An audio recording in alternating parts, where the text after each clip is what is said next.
पण मला एक कळत नाहीये ज्योती की आपला माल कधी निघतो, तो कुठल्या मार्गाने जातो, ही सगळी माहिती त्यांच्यापर्यंत पोहोचवीच कशी? शालिनी काकू, प्रमोद, तू इथला इन्चार्ज आहेस. इथले सगळे हिशोब वगैरे तुझ्या हातात असतात. तू आपल्याकडची काही खास किंवा गुप्त माहिती कुणाला दिलीस? नाही मॅडम, असं मी का करेन? मला माझ्या नोकरीची काळजी नाही का? अरे तू मुद्दाम केलंयस असं नाही मी म्हणत आहे, पण आपण पटकन चुकून कुणाकडे काहीतरी बोलून जातो ना, म्हणून विचारलं. नाही मॅडम, मी शपथ घेऊन सांगतो, मी असं काही केलं नाही. पण मला एक कळत नाही, तुम्ही हे सारं मला काय विचारताय? कारण आम्हाला असं नक्की कळलंय की परवा आपला ट्रक अडवायला ज्यांनी माणसं पाठवलेली ती व्यक्ती म्हणजे मेघना काकी.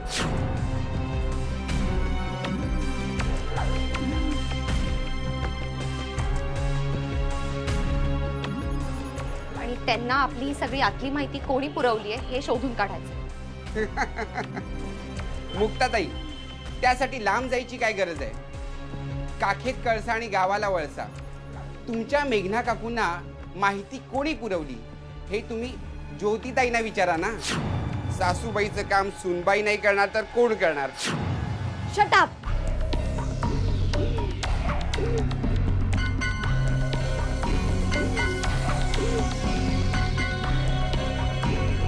तू काय बोलतेस? तुझं तुला कळतंय? ज्योती, ज्योती तू शांत हो. प्रमोद, तुम्ही जा इथून, आम्ही बघून घेऊ काय करायचं.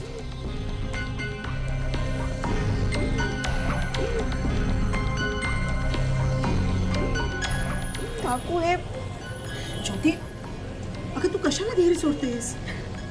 आम्ही आहोत ना, आणि काहीही झालं तरी आमचा तुझ्यावर पूर्ण विश्वास आहे.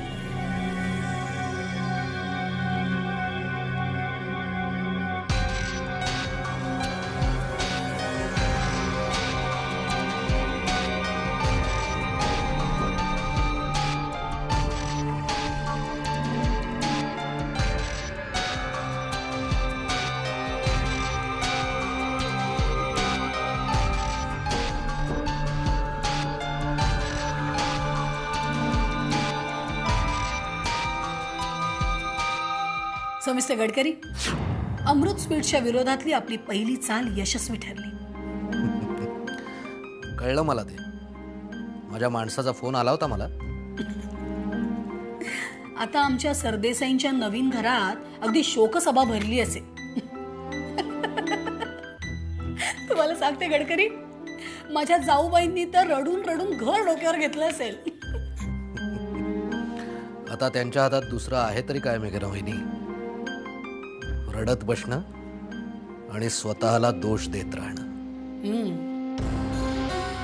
गडकरी, आता अमृत स्वीट्सची ही बातमी एकदा बाजारात पसरली की बस त्यांचं रेप्युटेशन धुळीला मिळालंच म्हणून समजा. ऑफकोर्स अमृत स्वीट्सचं बाजारात काही रेप्युटेशन आहे असं माझं म्हणणं नक्कीच नाही आहे.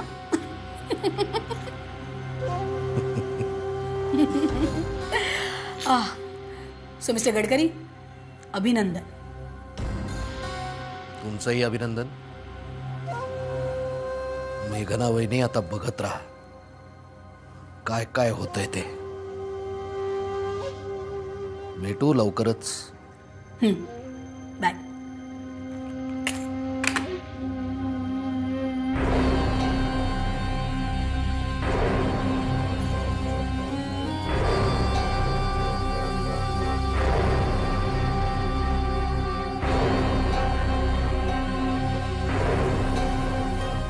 हा तर पहिला झटका है शालिनी वहिनी. आगे आगे देखो होता है क्या.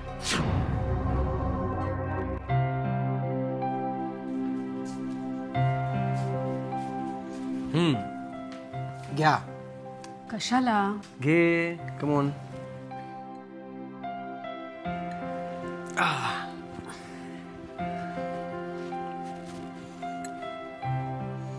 सुशांत बद्दल काय कळलं? कळेल. मंदार, त्याची खूप आठवण येते रे. I can understand. पण तू तू जास्त विचार करू नकोस आणि टेन्शन घेऊ नकोस. ओके, आपण शोधू त्याला. पी. विनीचा फोन आला होता. आत्ताच आला होता. तुझी खूप विचारपूस करत होती. बहिणीला औषधं वेळच्या वेळी द्या असं 3-3दा बजावलंय तिने मला. विनी कुठेही असली ना तरी सुद्धा तिला घरची किती काळजी असते बघ. खरंच ग.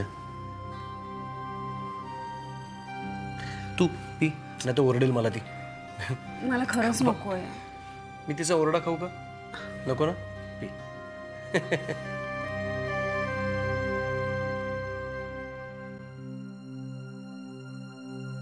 काय रे, आज दिवसभर घरातच आहेस? नवीन प्रोजेक्टच्या काही मीटिंग नाही? काय झालंय? काय मीटिंग खूप झाल्या ग. आता तर खरं कामाला सुरुवात करायला पाहिजे, तिथंच घोडं पेंड घालते. काय झालंय? काय झालंय काय म्हणजे होत काही नाही, तेच तर प्रॉब्लेम ना. जिथं जाईन तिथं प्रॉब्लेम. एक गोष्ट धड होत नाही. त्या पद्माकर सरांचं लोन सँक्शन झालंय, चेक मिळायला उशीर होतोय. त्या नंदकिशोर डेअरीचा मालकाचा धीर सुटलाय. तो म्हणतो 2 दिवसात ट्रान्झॅक्शन करा, नाही तर दुसऱ्या गिरायकाला विकतो. मुक्ताचा अमृत स्वीट्सचं पण असंच चाललंय, कधी गाडी रुळावर तर कधी घसरलेली. हो रे, आता एवढा चांगला डिलिव्हरीचा टेम्पो चालला होता तर कुणा नतद्रष्टांनी त्याच्यावर हल्ला चढवून नासधूस केली. काय म्हणतात ना, सगळ्या बाजूनी कोंडी होते ना, ती अशी होते. पण याच्यावर काहीतरी मार्ग काढायलाच पाहिजे. मी उद्या सागरशी या विषयावर बोलणार आहे. बघू, सरळ झालं तर ठीकच, नाही तर काय काय नाही.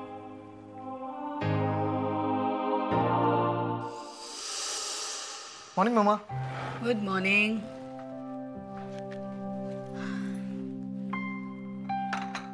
Good morning Jyoti. Good morning. Good morning.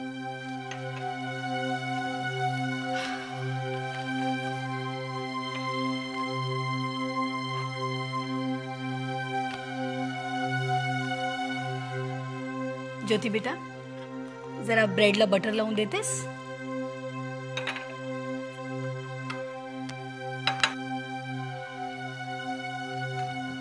Jyoti बेटा,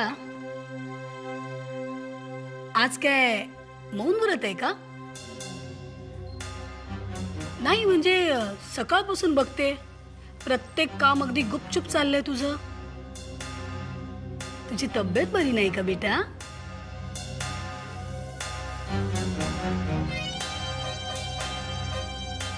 अगं तुझ्याशी बोलते मी.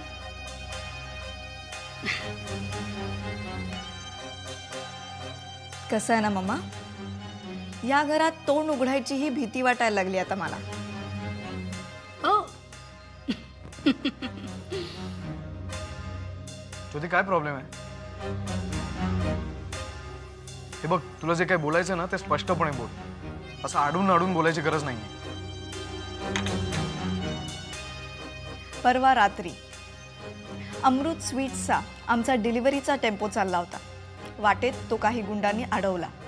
ड्रायव्हरला मारहाण केली, मालाची नासधूस केली आणि निघून गेले.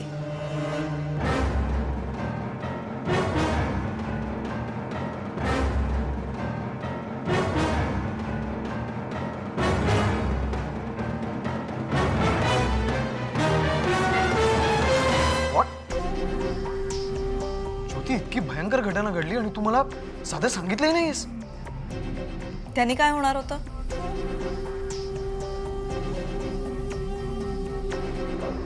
आणि कसं आहे, मी काहीही या घरात सांगितलं ना की आपल्या रिॲक्शन्स काहीतरी विचित्रच असतात ना. कमाल आहे. अच्छा, ओके. म्हणजे आता तुझी काय अपेक्षा आहे? हे असं सगळं कळल्यानंतर मी गळा काढून रडावं?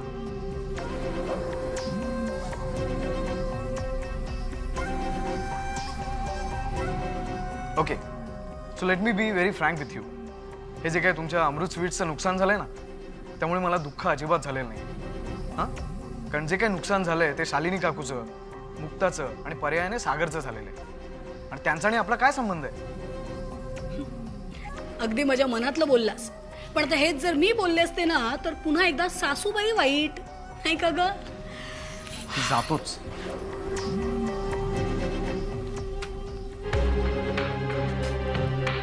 मम्मा म्हणूनच मी गप्प बसले होते की नाही.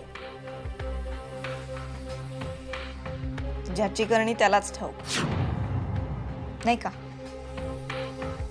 हा, नुकसान मात्र फक्त माझंच होतं आणि ऐकूनही मलाच घ्यावं लागतं. असतं का एखाद्याचं नशीब, तू नको मनाला लावून घेऊस.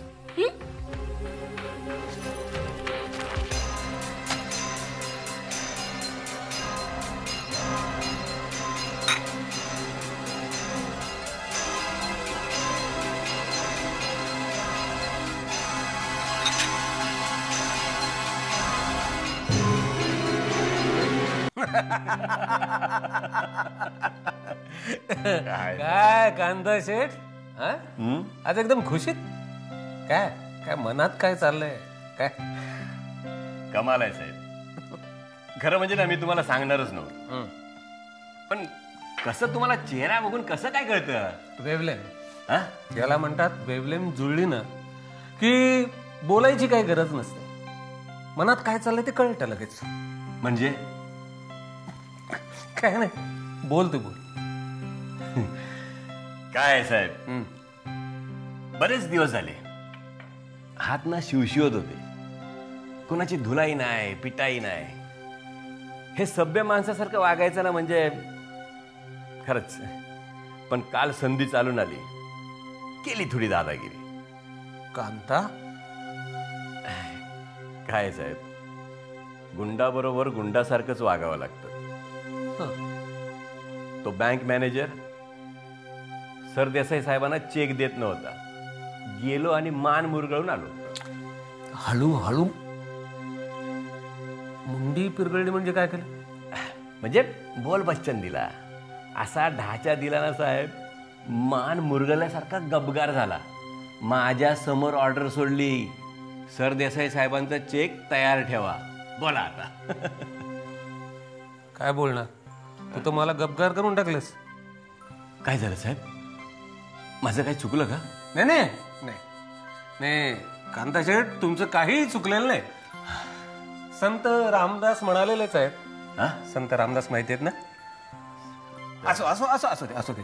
ते म्हणाले की नाठाळ्याच्या माथी हाणू काठी. ते संत वगैरे आहेत ना, ते तुमच्याकडे आहेत, ते बरं आहे. बरोबर बरोबर. तुझाही काही इलाज नाही म्हणा. मी असले चालेल. काकू, मी निघते, तुम्ही या नंतर. अगं थांब थांब, पटकन हा टिफिन घेऊन जा. आज महत्वाची डिलिव्हरी आहे ना, बाहेर जाऊन जेवायला वेळ मिळेल नाही मिळेल, डबा असलेला बरा, हो की नाही? काकू, आणि आज मी अगदी ठरवलंय, आपला सगळा माल टेम्पोत नीट लोड होईपर्यंत आणि टेम्पो अगदी डिस्पॅच होईपर्यंत मी स्वतः सगळ्या गोष्टी चेक करणार आहे. कारण ह्यावेळेस आपला टेम्पो नीट आणि वेळेवर डिस्पॅच झालाच पाहिजे. मुक्ता, तुला एक विचारायचं होतं. नाही म्हणजे तो प्रमोद असं म्हणत होता की गेल्या वेळी आपल्या टेम्पोवर हल्ला झाला, मालाची एवढी नासधूस झाली, हे सगळं ज्योतीमुळे असेल. नाही म्हणजे तो असं म्हणत होता की तिलाच सगळी माहिती असेल, त्यामुळे तिनेच ती कुणाला सांगितली असेल तर. ठेव काकू, शक्यच नाहीये हे. तो प्रमोद काय वाटेल ते सांगतो, आपण त्याच्यावर विश्वास नको ठेवायला. खरंच आहे, ज्योती असं काही करेल असं मलाही वाटत नाही. बरं मला सांग, तू विनीला फोन केलास का? नाही ना, या सगळ्या गडबडीत राहून गेलो. मी आत्ता करते, तुम्ही धरा आहे. तिच्याशी बोलल्याशिवाय ना मला चैनच पडत नाही. बरेच दिवस झाला ग तिच्याशी.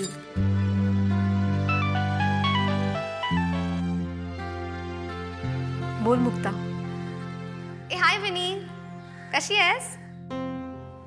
कशी असणार, कन्फ्युज्ड आहे.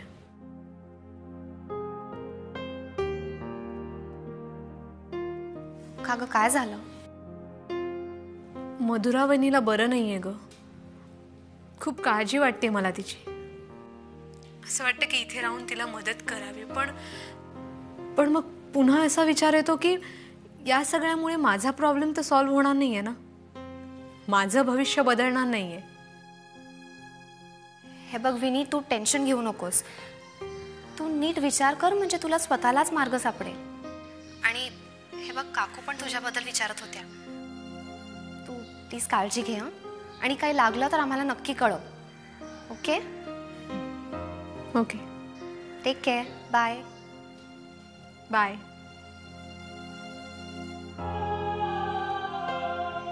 काय झालं ग? नाही काकू, विनी तशी बरी आहे, पण तिच्या मनातला गोंधळ अजून तसाच आहे. या मुलीच्या आयुष्यातला गोंधळ कधी संपणार आहे कोण जाणे. म्हणूनच मला तिची काळजी वाटते ग. बरं तू टिफिन घे आणि पळ, नाहीतर उशीर होईल. हो, तुम्ही या नंतर.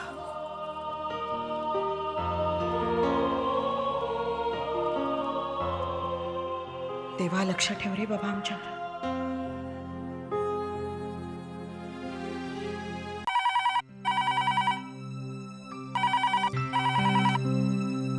हॅलो गोवर्धन, एक आनंदाची बातमी आहे. बँकेकडून चेक आलाय. अरे wonderful, congratulation sir. Thank you thank you. आता लवकरात लवकर प्रोजेक्ट सुरू करायला हरकत नाही. हा, तातडीने मीटिंग घेऊया, डेअरी ताब्यात घेऊया आणि कामाला सुरुवात करूया. होय होय, पण गोवर्धन, या सगळ्या आधी आम्हाला त्या जागेवर पूजा करायची आहे. काहीच हरकत नाही सर. चांगला मुहूर्त बघूया, पूजा करूया. शुभस्य शीघ्रम. ओके. ताई, अगं ताई. काय रे? अगं पद्माकर साहेबांना चेक मिळाला. चला ताबडतोब ती डेअरी ताब्यात घेऊन कामाला सुरुवात करूया. छान बातमी दिलीस रे. देवापुढे साखर ठेवून येते. हो, ठेव ठेव ठेव. Right right. नाही, we have gone through the details. मी तुम्हाला मेल करते ना. हो हो, just give me a day or two. Right. Yeah great, that will be fine. Monday is fine. Okay, thanks, bye. मम्मा, आता तरी मला सांगशील की तू का बोलवलंयस? हो ग बाई, सांगते. तू आधी इथे बस इकडे. मम्माला विनीची खूप आठवण आली ना, म्हणून त्यांनी बोलवलं. मम्माला काय वाटलं माहितीये का, जवळच नवीन मॉल सुरू झाले, तर मग थोडी शॉपिंग करू, एखादी फिल्म बघू, मस्त खाऊ, like old times. You remember? हा बच्चा. ए, काय झालं राजा? मम्मा, हे सगळं विसरूनच गेले होते. छोट्या छोट्या गोष्टी, त्यातून मिळणारा आनंद. नको नको ते विचारायचे डोक्यात, नको ते आठवणी यायच्या. कमा उदास नाही व्हायचं. ओके, मम्मा आहे ना, सगळं ठीक होणार आहे. तू काही विचार करू नकोस बाळा, है ना. घे, सगळ्यात महत्वाचं काम तर मी विसरूनच गेले. हा ग, याच्यासाठी तर मी तुला इथे बोलवलंय. This is a gift from mamma to Vini. काय मम्मा, कशासाठी? आणि मला नकोय. तुला नकोय मला माहिती आहे. जोपर्यंत मला काहीतरी तुझ्यासाठी करता येते ना, मला करू दे. हे बघ, खंडाळ्याला आपली प्रॉपर्टी आहे, ती मी तुझ्या नावाने करते. तू सही कर. मम्मा, खरंच मला नकोय हे काही. अगं बाळा, असं काय करतेस? हे बघ विनी, अगं मी तुझी आई आहे, मला तुझी काळजी वाटणार की नाही? उद्या मला काही झालं तर तुला कोणापुढे हात पसरायला नको. बघ बरं, हे बघ, उद्या जर तुला नको असेल ना हे, तर तू दान करून टाक. पण आता माझ्या इच्छे खातर सही कर प्लीज बेटा, है ना. इथे गुड गर्ल.